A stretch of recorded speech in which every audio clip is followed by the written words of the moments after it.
What a difference a month makes.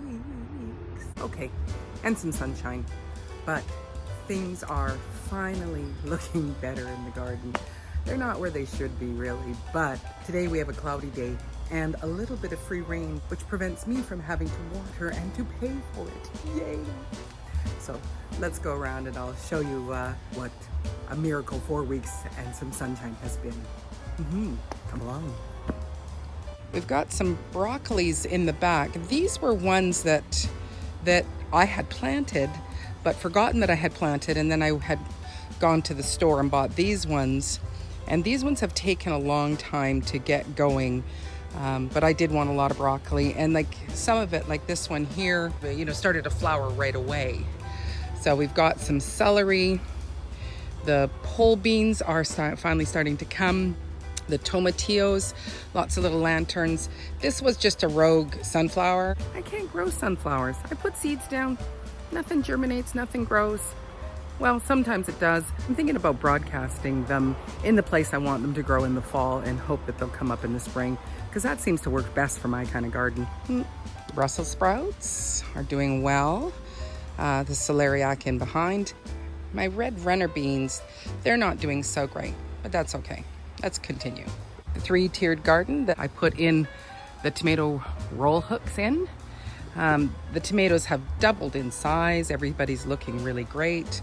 Looks like I need to do some pruning there. Let's go from the other side. I would say it's more like they've quadrupled in size, and we're seeing some flowering in that. So everybody is looking great. Everybody's happy, looking beautiful. I'm happy with it. Let's move on. So this was where my portable greenhouse was. And so I have a few rogue tomatoes that I pulled out of my 3-tiered garden from last year. And there is another squash type thing here. I don't know what he is yet. So we'll wait. We see some flowers. So I just put these lined up just to be extra tomatoes and that. And let's go to garden bed number 2. Beans are flowering. Corn is getting nice and strong. Got a couple of beautiful cabbages in here. Last year I didn't get any cabbages at all, but look at those babies. Look at that. Beautiful. The peas here, I have something that's eating them. Rips off the side of the pod, eats the peas out, leaves the other part of the pod. Right there. Zucchinis, which is good because I only planted one. I was a little concerned that I wouldn't get any, but we're good. Garden bed number 2. Moving on. I sort of made this little pathway to come on this side of the garden bed number 3, which is there. But right over here, tucked myself in some pole beans. And we got a little patty pan here. But this was supposed to be where my pickling cukes. So I do have one that's gotten nice and big there. And then there's a couple more smaller ones right here. As soon as this plant stops flowering, I'll prune it back. I made this pickling cuke wire just to be ridiculously high so that I would just get a great yield. Well, let's continue on and go around. As we're going partway through, let's stop at the kiwi and see how it's doing. Got a cute little kiwi here. There's a few other ones in.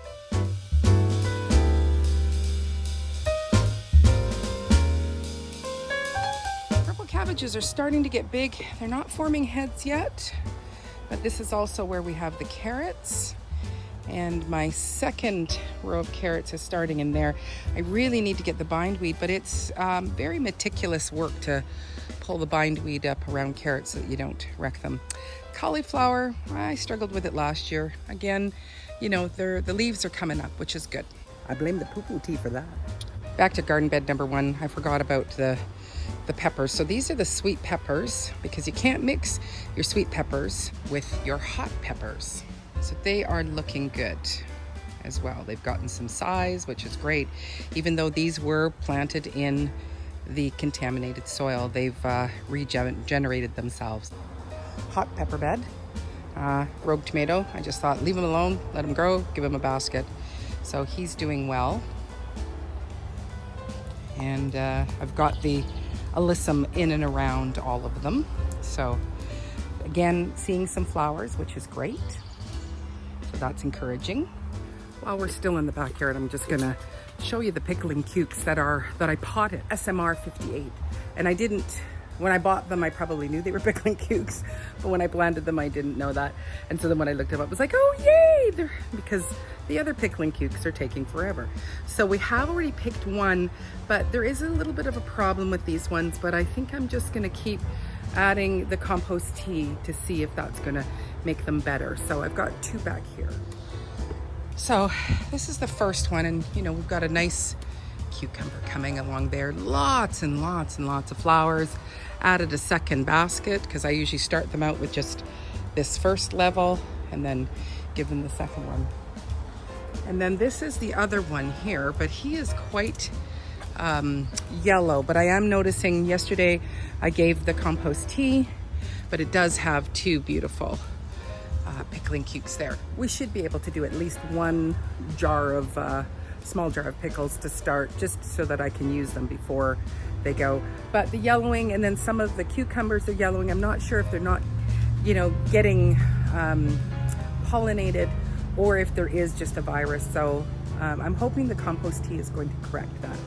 I'll just give you a little pan of the rest of the goodies in here. So a few lettuces, some yarrow. These are different kinds of strawberries. This is a cat mint and some other things. This is interesting. I'm not sure what I'm going to do with it, but this is a clary sage. But look at that beautiful flower on it. And just other mints. And the lettuces, you know, we're coming to the end of this round. And of course I have other sweet peppers and our beautiful, I love the color of this Tom Thumb lettuce. It's just such a brilliant, brilliant green.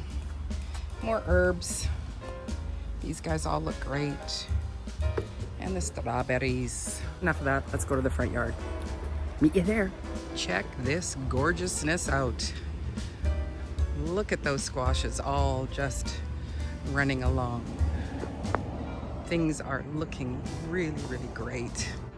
I've been taking the time to kind of, you know, organize about where I want things to be put, because they are going to take over all of this land here, which is just great.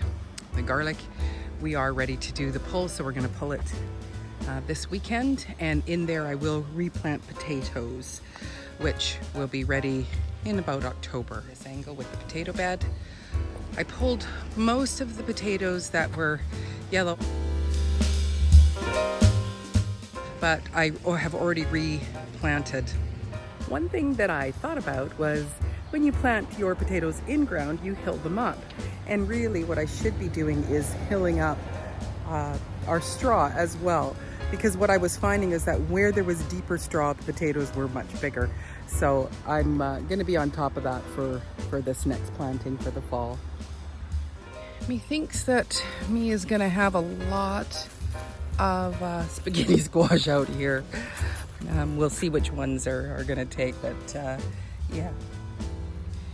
We've got them growing all along.